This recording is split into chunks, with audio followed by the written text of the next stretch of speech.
Hello and welcome to another episode of Talking Politics here at The Hindu with me, Nistula Hebbar, where we unpack the news making the headlines in domestic politics in all of last week.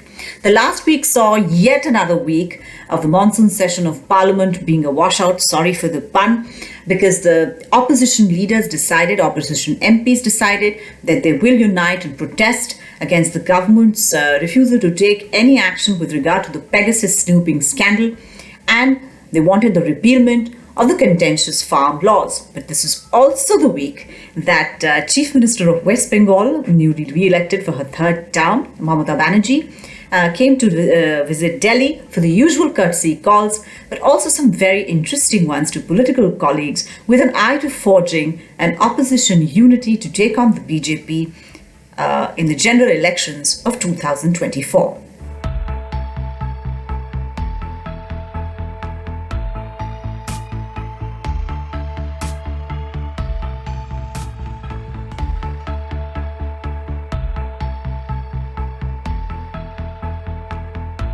Mamata Banerjee's attempts to forge an oppositional unity before the 2024 general elections is not a very new idea. In fact, it has been around since the 1960s, since the first Samyukta Vidhayak Dal governments, which were formed through opposition unities where opposition parties, regardless of ideological differences, came together to form state governments in the states that they could cobble together enough numbers. This was spearheaded by late socialist leader Ram Manohar Lohia. Two things became very clear with that experiment. One, that ideological cohesion was important for the longevity of any such exercise because these governments fell pretty soon because of internal contradictions, and that this was going to be an issue that opposition parties faced with a very hegemonic and dominant political party like the Congress was in the 1960s and 70s. This was a problem that most political parties would be dealing with in the years to come. This was the same issue that plagued one of the most successful coalition governments of opposition unity parties, which was the Janata Party government in 1977, which made important constitutional changes, which meant that emergency could not be imposed in India the way it had been in 1975. And it also gave opportunities to leaders of smaller parties to form the government in Delhi to earn a bit of experience in terms of running systems in the government and about statecraft.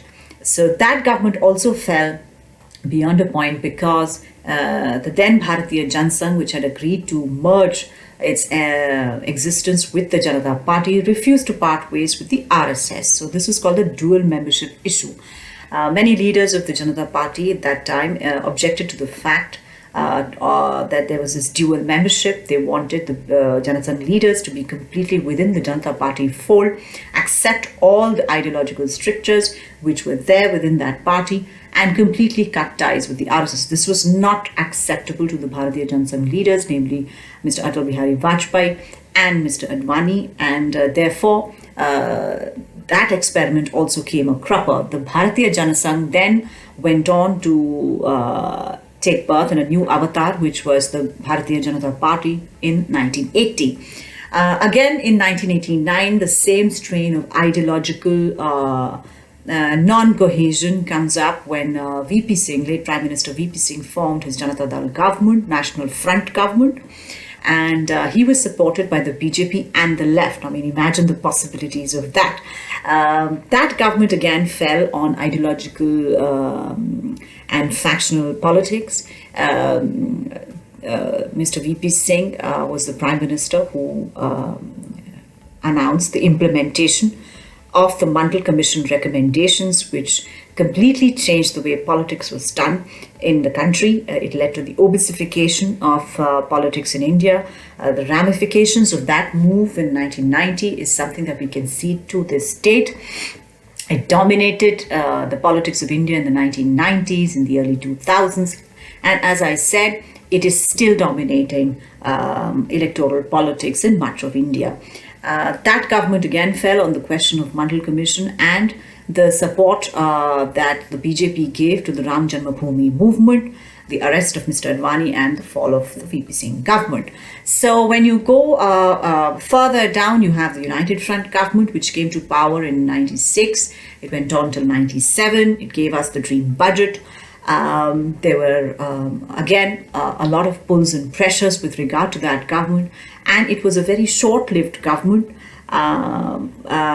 which had the dream budget as one of its main achievements at that time.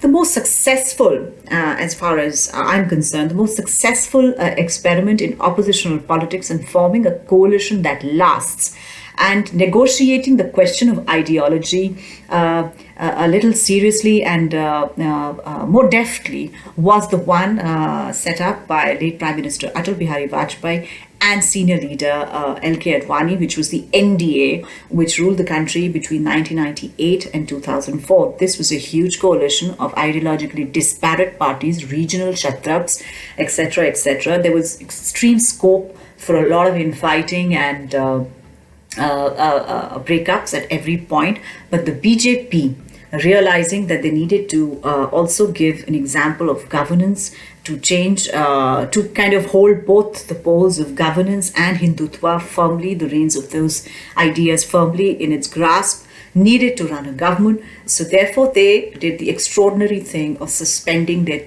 three core ideological issues till the time there was an NDA at the helm of affairs with the same participants. These core issues were A, abrogation of Article 370 of the Constitution according special status to Jammu and Kashmir, B, the implementation of a uniform civil code in India, and number 3 was the construction of a Ram temple in Ayodhya. These three issues were kept on the back burner. An agenda of governance was decided, and a government ran first for 13 months, then again for 4.5 years, giving India one of the longest lasting coalition governments that it had seen till the UPA's 10 years. Now, what has happened in all of these years and coming up to 2021 is that earlier the lines were very clear in the 60s, in the 70s, and even in the 80s, it was Congress versus the rest. And now the situation is a little murkier with regard to lines being drawn.